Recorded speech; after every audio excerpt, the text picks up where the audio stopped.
This week I'm joined by the head of our developer sales team and newly slimmed down Fintan. You're losing pounds as quickly as we're losing places at off-plan launches at the moment. Yeah, absolutely, yeah. Last month, so in August, off-plan sales accounted for 58% of the property market. When you put it into the transaction volume and value of Dubai property market is quite a big swing. Dubai is doing what it's doing here and it's drawing people like it's always done.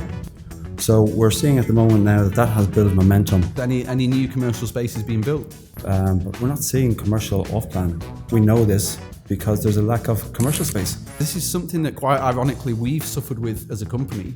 Okay, so really there's a huge call out from us and probably a lot of other businesses. What's going to happen in the next 12 months? Dubai is giving great yields.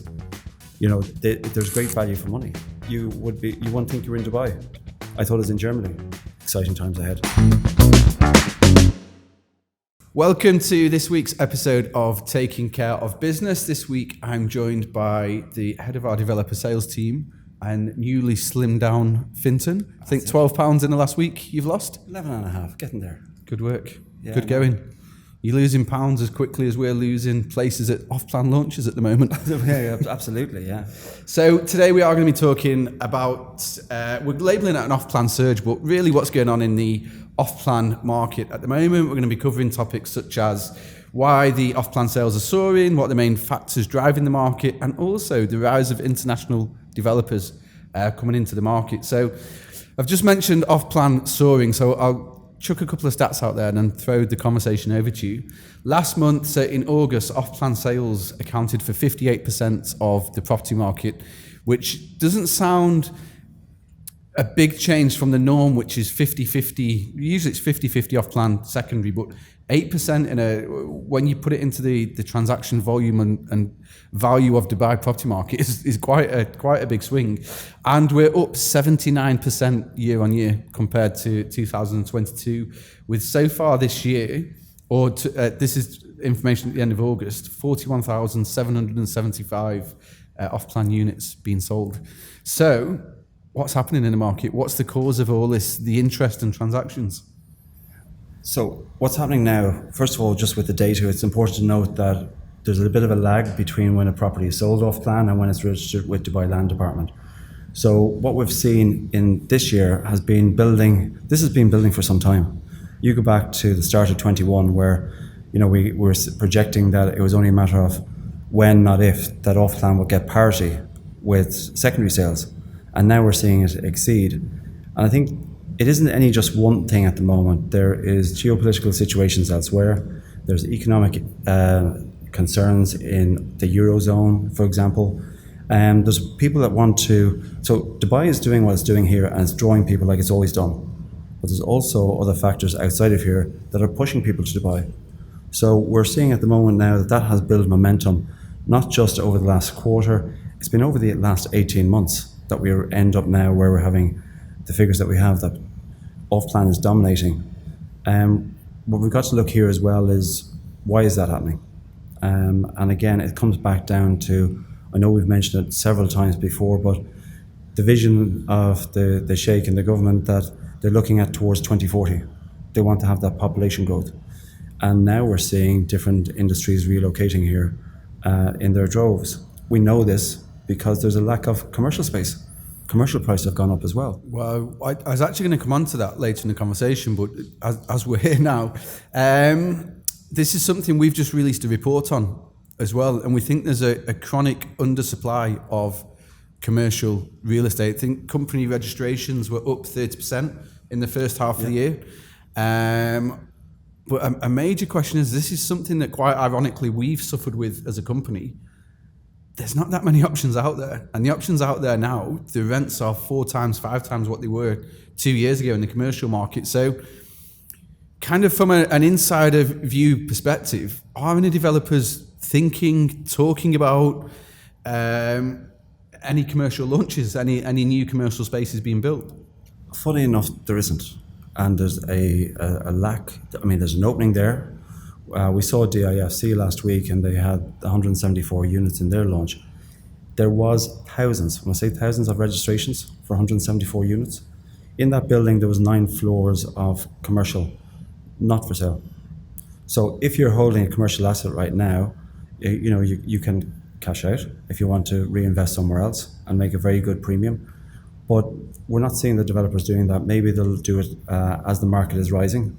But we're not seeing commercial off-plan office retail coming to the market, with the one exception. That one exception is where there's a ready-made city of the future out at Expo City. And now Expo City are launching Expo Valley. They've already sold apartments in Mangrove residents. Very attractive post-handover payment plans. But I'm seeing more of an emphasis going to shift towards... And that's on commercial units? So they will have... I mean, they've got the city out there. Now, we haven't got details of whether they're going to sell them, but there's availability of space out there to rent.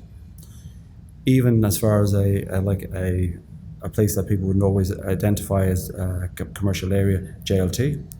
Uptown building is now it's coming close to completion.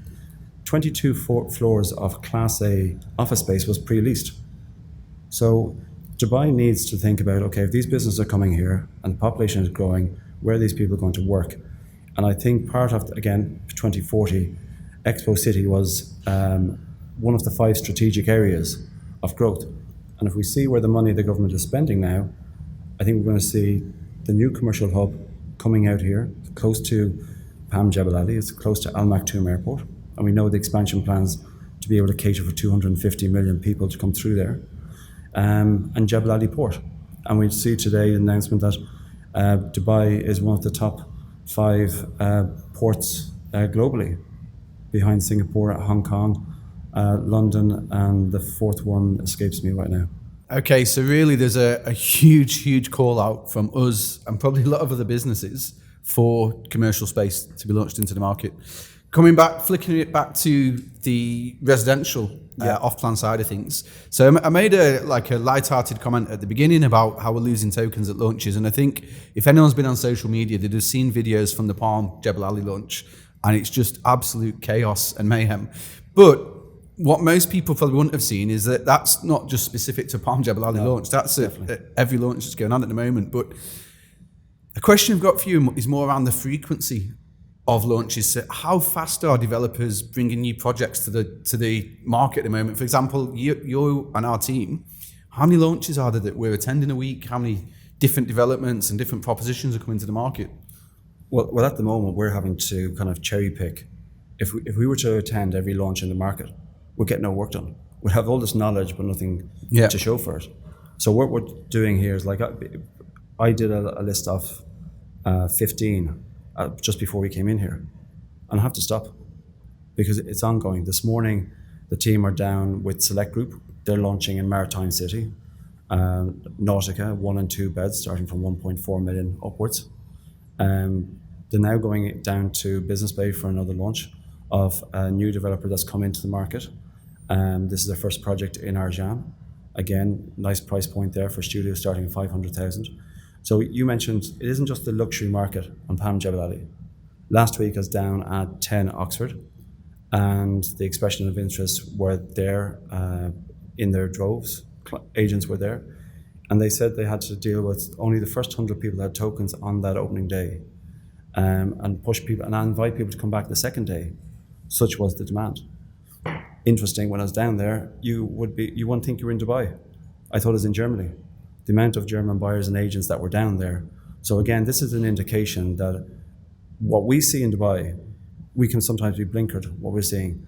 But this is what the European market is seeing. Dubai is giving great yields. There's great value for money. The product that's coming into the market now is better than ever before. So again, Iman, 10th project, they started in 2016. They've got traction with their brand. There's brand equity. People know what they're going to buy into with them. And they've only kind of worked in that JVC, Arjan, Dubai Hills belt.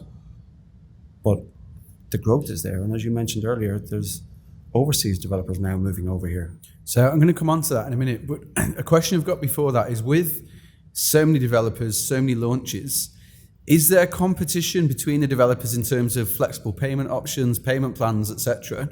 Or is the demand simply at such a rate that the developers don't need to offer that much at the moment? There's always going to be competition, But I think whereas before they could differentiate with payment plans and pricing in a certain area, it's all about quality. Okay, what is the product doing? MTAs, for example, are giving fully furnished properties. They're giving Bosch appliances, right? Like top of the range European. They're going in with Philips TV, so it's fully furnished, turnkey property. So if somebody wants to put that onto long-term rent or short-term, they're now designing a product that I showed somebody the rendering the other day, who's in our office, and I said, "Where do you think this project is?" And they said, "DIFC." And I said, "If I told you JVC, would you be surprised?" And they were bowled over and going, "Really?" So I think where the developers now are, the ones that are doing really well, they're differentiating in the product that they're giving: smart home technology, biometric access, door access, and things like that. So the differential is more so the actual quality in the offering rather than a price or a payment plan? Yeah, I think so. I mean, again, relative to the different area. Good. So coming on to the next question I've got for you, and probably a question a lot of people have got, is who's buying all the off-plan properties? Like how many, and look, you'll never be able to give us an exact figure, but just as like a ballpark, how many people are buying from inside Dubai and how many people are buying overseas, basically buying from outside Dubai? An easier answer is that who isn't buying right now. But right now there's still a mix. You've got in Dubai, so my feedback on Pam Jebel Ali, that market will do its own thing. But there was a lot of people in Dubai that were buying in there. From one person that was working there, they said, listen, their clients was 80% Dubai, 20% international.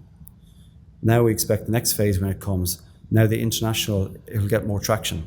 The people in Dubai knew this was coming. The people in Dubai know what the prices are on the original PAM. This PAM is going to be twice as big, 110 kilometers of waterfront properties, 80 hotels going in there. And yes, it is further away, but this will be a better product.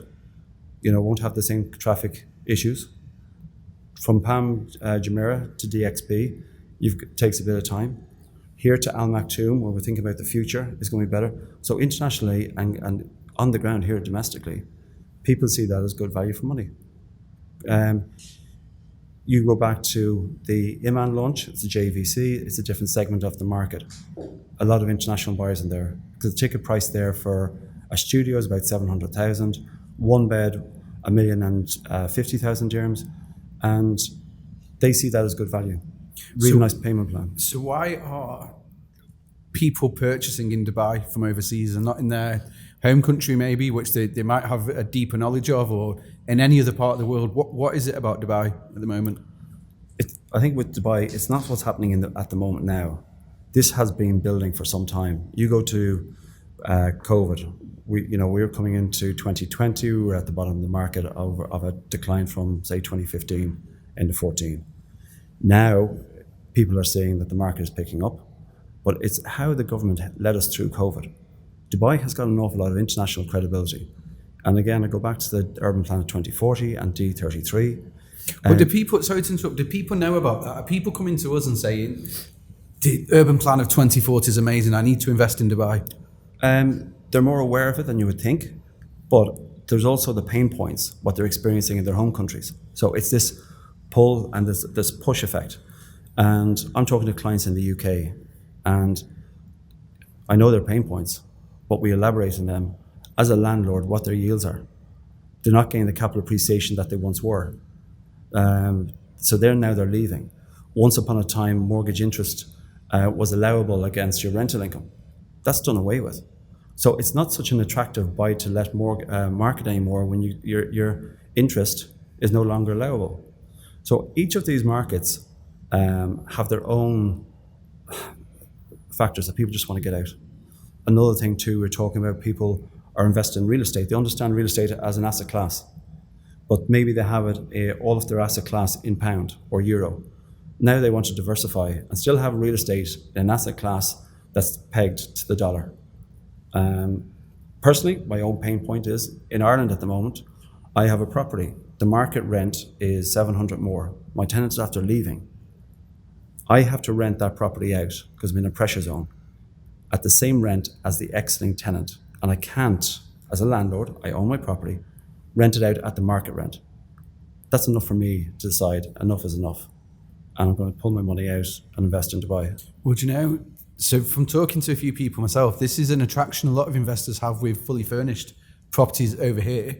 Yeah. Because the long-term rental situation in Dubai isn't like Ireland, but a lot of landlords have felt over the last couple of years that the market's been running away, and like rightly or wrongly from a tenant's point of view, their tenants are paying less than what they could get in the market. So there's a huge clamour and demand for the holiday homes market at the moment because landlords are seeing, but one, an increase in return on investment, but two, more flexibility over the property. The main barrier to entry is really the furnishing cost of a property to bring it to the market, which is what, like I say, I've got lots of friends and like people that see at the school gates and stuff that are talking about off-plan properties, but fully furnished off-plan properties, because then there's no real barrier to the holiday home market increasing those return on investments. Yeah, and as I said, Imtiaz have done that very successfully, and nobody else in that segment was doing it. Again, people are very familiar with Dubai. They travel here, they come on holidays. You know, the connectivity here to so much of the world within 7 hours. So Dubai is not a foreign concept. They're familiar, they've been here.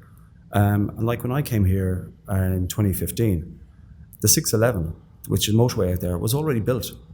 There was no houses out there, but the government's foresight was, we're going to put in this network of roads. And when people come here and they see that, they can't be but impressed about Dubai. And Dubai, honestly, hasn't even got out of the starting blocks on where it's going to go to. So international developers, and maybe that's what you just mentioned, there's a point that's attracting them over, but what's the main draw for those in Dubai at the moment? So when I say international developers, what I'm talking about here is developers who are based in other countries in the world who choose to come to Dubai, buy plots of land, and then build towers or villa communities. And so I think there's two that are springing to mind straight away. Leo's is a UK developer. They've come over here. They have plans to bring 2,000 units into the market. They've launched their first project. So they're bringing UK standards to Dubai. I think when you ask about these developers, part of their thinking about coming here is they were in the UK and they're talking to their customers. And the customer's saying, I'm not going to invest any more in the UK. I'm going to invest in Dubai. You look at Fortimo. Fortimo is a Swiss developer. They launched golf residence down in Dubai Hills. And if you look, they came in here and they built in Arjan a build to rent for themselves. They went through the build process. They came through it. They rented out that. And they're probably kind of thinking, okay, this is good. They built, there's a hotel down in Business Bay they have. So they've gone through that experience of building in Dubai, and now they've launched that project in Dubai Hills. So again, like that, I think they're probably finding they're a Swiss developer. Maybe a lot of that money that's in Germany, Switzerland, and Austria is now coming to Dubai. And if your clients are going to Dubai, does it make sense to go with them? If they're not buying at home, they're coming here. Take a piece of the market here. So I think that might be part of the mindset. Good. We are running out of time, unfortunately. Okay. I'm going to ask you one last question. It's always a difficult one, and it obviously no one has a crystal ball, but what's going to happen in the next 12 months, in your opinion, in the off-plan market? More of the same. We are coming now we had a bit of a lull during the summer. I think summer was there wasn't launches, people are down, but there's been this build of projects coming to the market. And as we know, and we can see from COP28 already, a lot of hotel rooms are at 100% capacity already. We're coming into that time of the year where the tourists come in, the weather cools down, and they're going to start now thinking a little bit more about, I'm here on holiday, but I'm also researching my next investment. And as I said, I'm going through a list of forecasts of what's coming across the board. Exciting times ahead. Good. Yeah. Thank you very much. As always, Fintan, no stranger to the podcast. Thank you everyone for listening in. As always, any questions, comments, anything you agree with, disagree with, let us know. Please follow and subscribe on all the usual channels, and see you next time.